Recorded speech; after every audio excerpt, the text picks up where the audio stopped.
questions and be sure and take that one first. Okay, welcome back, everybody.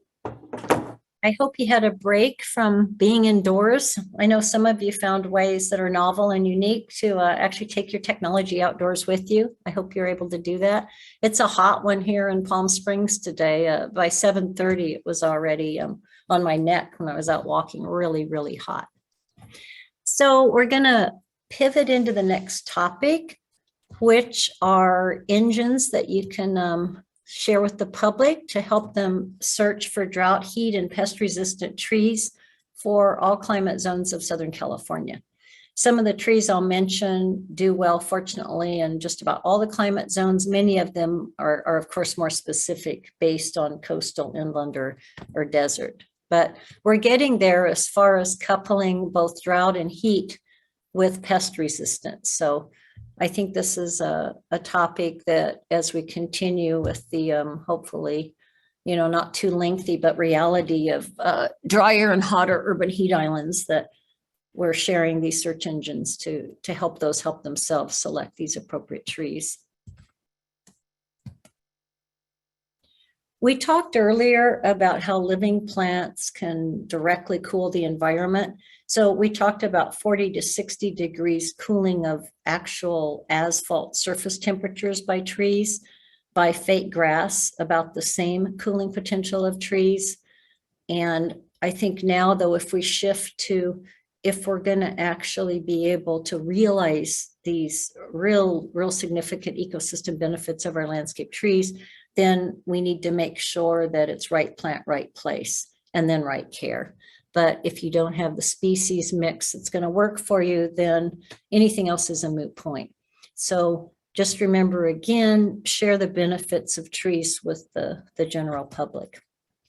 We talked about being amidst a moisture and a tree drought. Again, as of last Thursday, I think it's going to be higher numbers Thursday, tomorrow, when or Thursday, 2 days from now, when the next drought monitor report's updated. But right now, about 96% of the state is in either extreme or severe drought. Somebody asked me over the break about tree canopy coverage and what would 80 to 100% look like. This is what about 80% would look like right here in a park setting. This is hard to maintain in an urban jungle, that's for sure, outside of a park. But we certainly can aim for 25 to 30% of canopy cover in our neighborhoods. So I want to circle back and discuss where we're at with some really exciting newer species that are doing well so far. And I want to be sure and credit the whole team that's involved in our Climate Ready Landscape Tree Study. So from the Forest Service, it's Greg McPherson, who's still actively involved, but he's recently retired. And then Doctors Natalie Van Dorn and Erica Teach. And we also have an A&R team, including Darren Haver, which you master gardeners in Orange County are well aware of. We've got a plot there as well of these trees. Dr. Jim Downer up in Ventura County also provides our pruning services for the trees, minimal pruning just to see how they'll do under a really low bar of maintenance.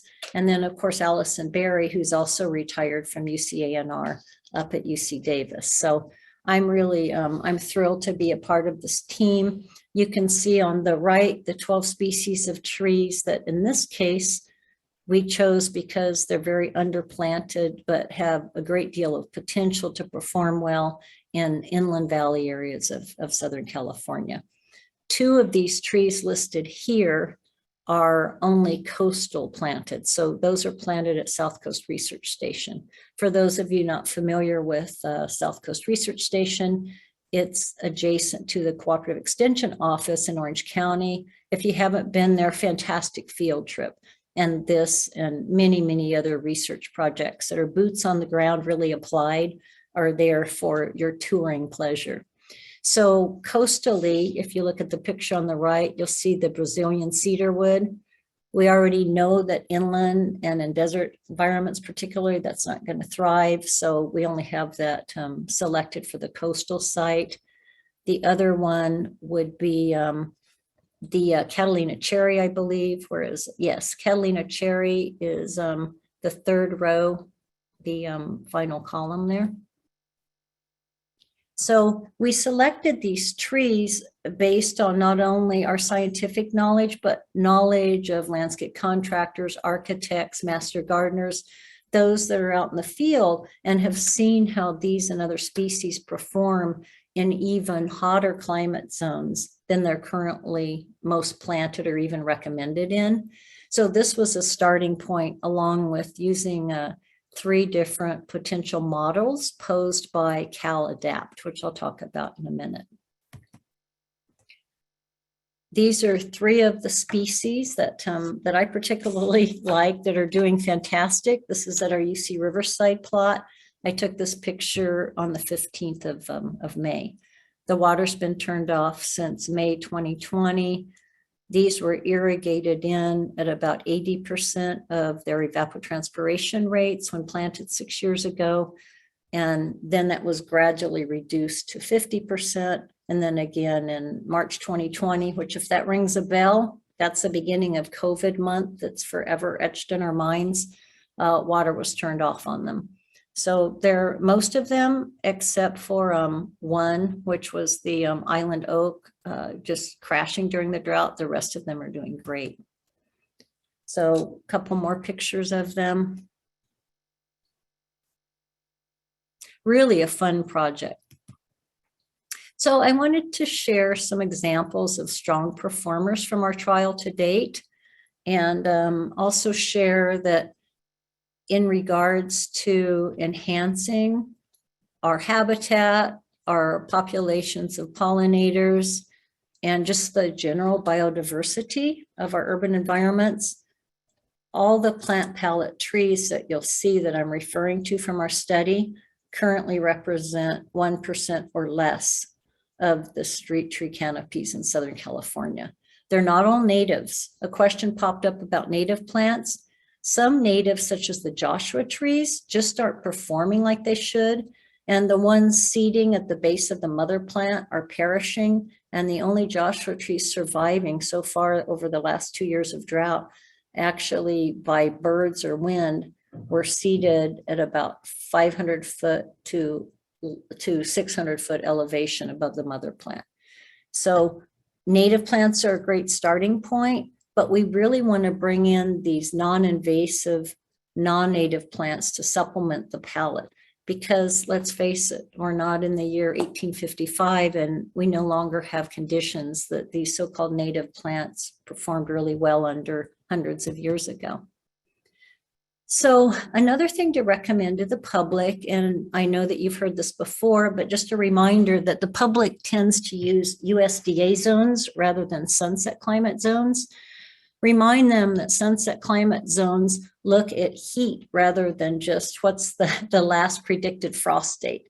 So except for mountain areas, we have very, very few USDA zones that actually separate out one zone from another that are distinctly different, that sunset zones actually do identify. So the sunset zones are much more precise because there's more of them. And they're looking at ability of trees to perform well under high temperatures, as well as the more USDA sort of 200 years old agronomy climate zone sort of I guess it's a standard. So we'd like to kind of pivot away from the USDA climate zones. So one of the trees that's doing really well is the netleaf hackberry, the Celtos reticulata. This is a California native, and it's fairly power line friendly. We don't want to top these trees. So going in, starting at the selection mode, we want to make sure that we're selecting trees that at maturity aren't going to attain a height of over about 30, 32 feet, because the utility lines are going to probably result in a situation that pruning's needed at some point, and then you might have Southern California Edison come in and top these trees, which, as you all know, is not a recommended practice. So the netleaf hackberry is one suggestion. I'm going to be sharing these websites with the search engines. but the one I'm showing you now that are sort of these mini fact sheets are from the Urban Forest Ecosystem Institute. And this is at selecttree.calpoly.edu. So if you search by tree on this Urban Forest Ecosystem / Cal Poly website, the tree will pop up by a generic name. So you can use a common name, or if you're lucky enough and somebody's told you the genus species name, you can actually type that in and then send the information to the homeowner and then teach them where these sites are and how to use them themselves.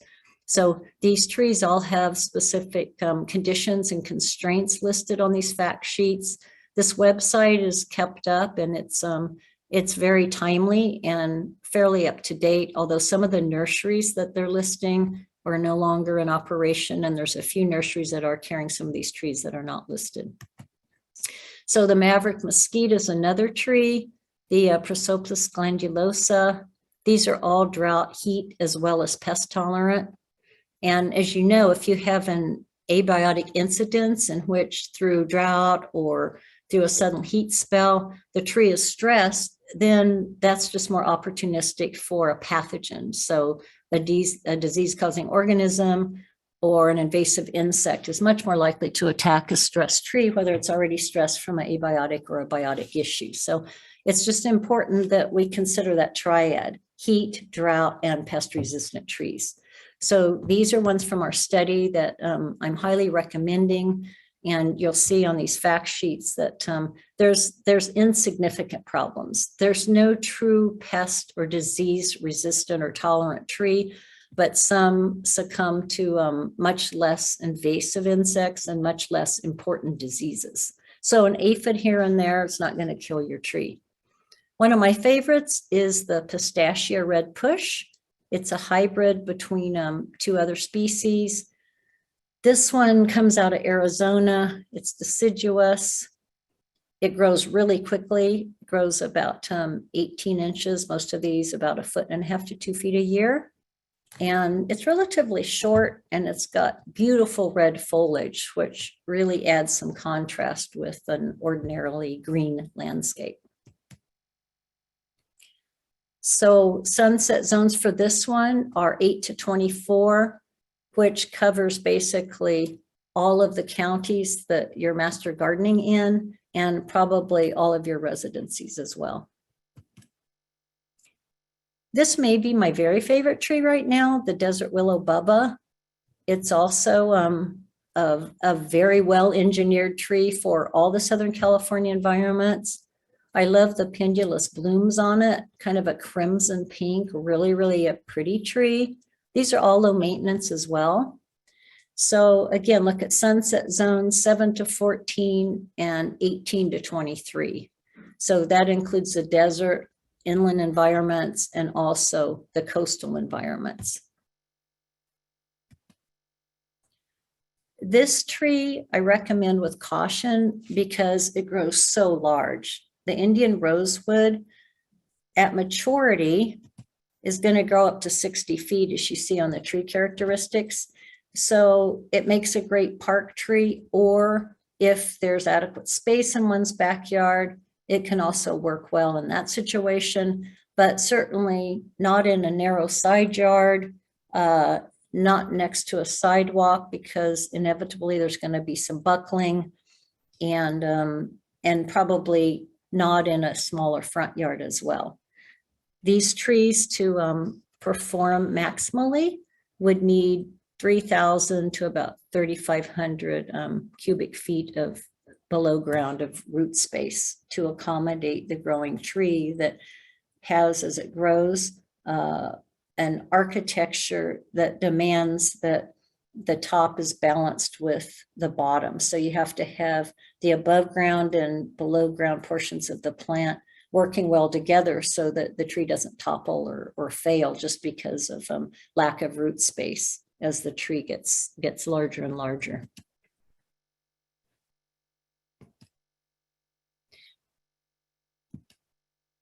The ghost gum, it's kind of a different looking tree. It's not a eucalyptus, but it does have a tendency, it reminds people of eucalyptus trees. It has a really interesting bark to it. Again, the tree characteristics, which also includes, if I were to scroll down on that search engine website, it would also indicate that all of these I'm sharing are very low or low water using trees. So the tree characteristics on this show, again, it's a fairly large tree, attains a height of about 50 feet. Canopy width is good. When we're talking about cooling urban heat islands, then of course you want to circle back to the width or the canopy cover.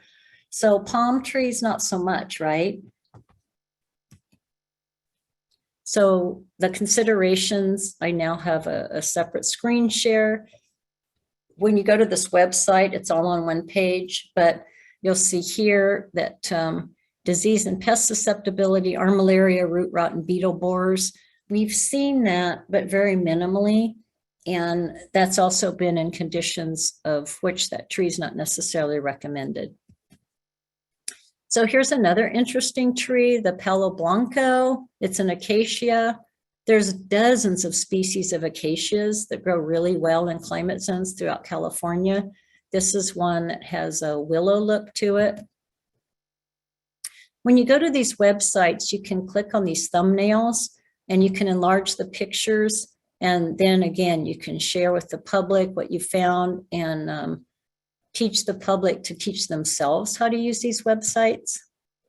So this tree also is small enough that it's a good fit in a narrow or a side yard with perhaps utility lines that are either there now or potentially could be in a newer neighborhood. Remember that there's no perfect tree. And this is a case with the Palo Verde where the Desert Museum tends to be less impacted by shot hole borers, but in general, Palo Verdes are extremely susceptible to that particular pest. So this one we haven't had a problem with, nor has it been reported, but other Palo Verdes, they get decimated, especially under drought. Well, they won't die, but they're so stressed that shot hole borer is very evident on a lot of the species in the inland valley and desert. It's doing great in our study, this particular cultivar. That was it, 120 degrees last summer with the irrigation off. So I just wanted to share with you a few of our study trees. We selected these based on the CalAdapt model, which models 3 climate change scenarios. And so these would fit even the harshest scenario predicted. So we want to be very liberal when it comes to our recommendations of these trees. So we're looking at tree performance in warmer climate zones currently for other climate zones, like 1 to 2 climate zones cooler for the future. So trees for tomorrow start today has never, I think, been more worthy of sharing, because we want to get these trees in the ground today that we know do well in a warmer climate zone. I have a lot of blogs and I continue to update information from that tree trial on these blogs. I also want to share with you that if you just Google UCANR horticulture blogs, that many other blogs from my colleagues will also pop up. So please feel free to just do that if you're in a boring Zoom meeting, hopefully not this one, but or just have a few minutes. You're watching an old TV show with your popcorn, then it's kind of fun to look at some of these blogs of my colleagues and perhaps even check out mine. Here's the useful search engines that I'm going to be going through really, really quickly with some examples of some screenshots I just took in the last couple of days. The first one I already shared with you. It's Urban Forest Ecosystem and Cal Poly partnership. It's selecttree.calpoly.edu. The other one that I know you've heard me share, and I believe all the Master Gardener coordinators are very familiar and have shared this information. It's the WUCL's 4th edition. That's our own University of California site, water use classification of landscape species. Then the California Native Plant Society website, which is calscape.org. And then just for inland Riverside and San Bernardino County, we have a newer website, and Robert Perry, who's a retired landscape architecture professor from Cal Poly Pomona, is the engineer behind this, and it's called Inland Valley Garden Planner. So this is going to go fast, but I'm going to make these slides as well as the recording available to all of you. So if you want to come back and go slower and look at more of these trees that are adapted to the climate zone by which you're getting calls from the public, then I hope you'll feel free to do so. So when you go on the Urban Forest Ecosystem Institute website, you can click on hazardous tree maintenance, but probably the most important use of this would be for searches with various criteria. All these websites, one can search by 4, 5, 6, some of them 8 or 9 criteria. But remember that the more picky you get on your search, the narrower the search is going to be, resulting in maybe 0 or only a couple trees. And we want that diversity.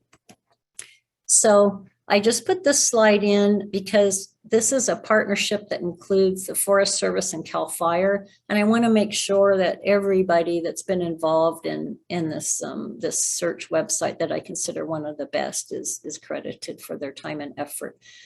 This is it's an opportunity by which we've shared pictures, and they're on actually the Select Tree website from our research trial, as well as information on tree health and any pests we've encountered. So this is going to go quickly, but realize that these slides, as well as the recorded message, will be at your fingertips if you want to use them. So I did a search for a tree that's 30 feet high at maturity or less. Of course, drought resistant, as all these searches that I'm going to share with you are. For Sunset Zone 22, which is LA, Santa Ana, and other slightly, as I call it, inland cities that have some marine influence. So most of these you can search by town, city, or by sunset zone. And again, try to avoid the USDA zones. They're just too big and bulky and non-precise. So on here, I selected Sunset Climate Zone 22 and just drought resistance to be high. And voila, there's 137 trees to select from. So that's a lot. It might be worth your while just to spend some time scrolling through and getting an idea. You're going to see a lot of acacias on there that amount to probably 10 or 15% of the list. And then every time you click on one of these thumbnails, then those fact sheets or information guides that I shared with you earlier, then those actually will also be available.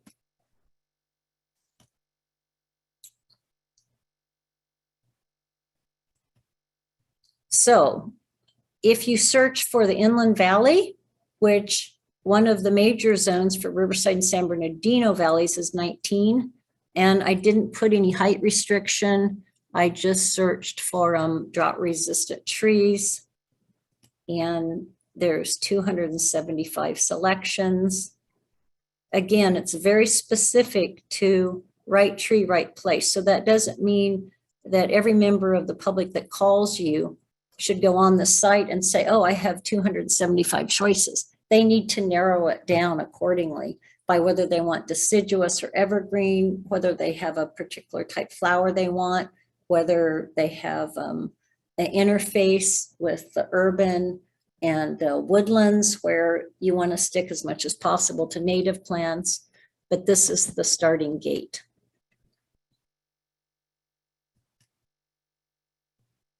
It's always hard to pause and not just go into these websites and read all about these trees. I'm familiar with some. I've got a high knowledge base of some of these, next to nothing regarding some of the other ones. Okay, so the same search for inland California, but a restriction of trees that are 30 feet high or less. And so we're down to 149 trees. So if my prediction would be if we further narrow that down to deciduous, then that's probably going to slash this down, considerably once again.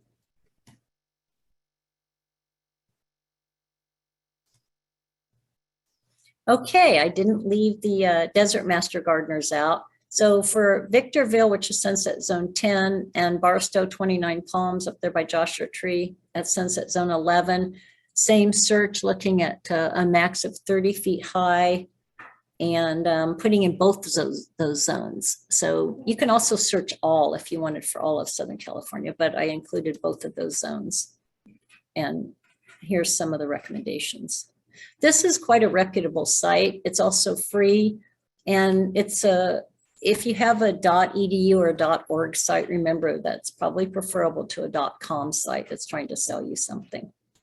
You've probably, as I mentioned, heard of the WUCLs. The latest iteration is WUCLs 4, and this has literally millions of hits a year because the the statewide Department of Water Resources has mandated that whenever any large project goes in, that a certain percent of very low and low water using plants be selected from this list. So Dr. Fugino, who is now the manager of WUCLs up at Davis, did not want or expect this to become a mandate. It was supposed to just be an educational reference, but watch out, right, when you start supplying information. So this is what the WUCLs 4 looks like. It's got instructions, but I'm just going to, in the interest of time, just dive right into the plant selection databases. This is a more general one. So for you, you would either pick South Coast or South Inland Valley or high and intermediate desert. Obviously not Central Valley or the North Central Coast. Or also low desert out here, which is Sunset Zone 13. I just wanted to mention that if you look at this list for South Inland Valley, you're going to see every city imaginable. And so that's great to push this out to homeowners because they're going to like to see their city. But I can guarantee you, just looking at this list, that Chino Hills, Chino, even Azusa, Montclair, Moreno Valley, Norco, Ontario, Fontana, Corona, Claremont, you're going to get probably 90% of the same list. These cities just don't have much difference, and so they're going to be lumped into one of those 6 climate zones. But it's nice to be able to search by city nonetheless. And the beat goes on.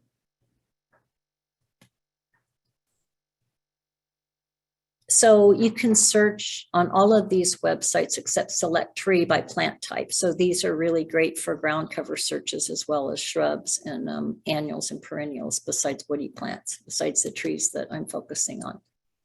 We talked about the importance of maintaining native plants whenever possible.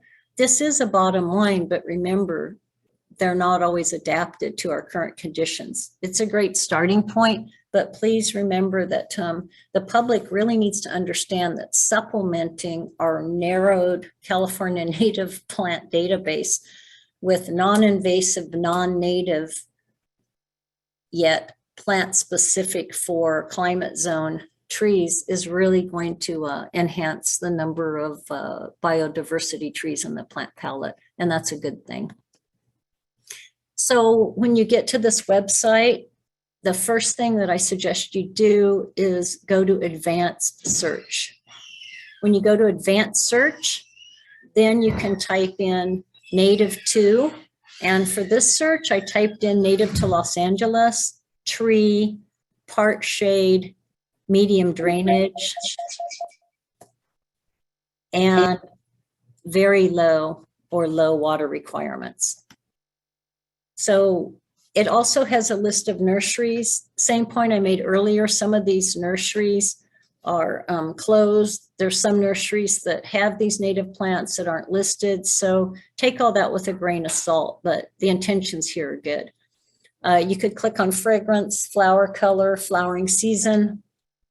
So I did a really narrow search. For this one, I did a tree, part shade, medium drainage, very low water requirement, very easy care, and a height limitation. And so we ended up with 2 choices, the holly leaf cherry or the California buckeye. So sorry, Janet, to interrupt. The next talk was scheduled to start 5 minutes ago. Just a reminder. I mean, I'm enjoying your talk very much. Oh, Okay, I'm wrapping up. Thank you. This is actually the end. Sorry about that. I get carried away on these and I do apologize. So these are the websites I wanted to share with you. And please know that this information is also on that first list and will be in these slides. And the way that I think master gardeners can best share this information is to put together, maybe through a drought committee, a list of some of your favorite recommended plants and include these search engines and share them that way. So that's it, and I'll hold questions so we can move on.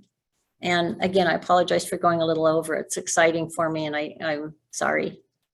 Okay, so I'm going to leave.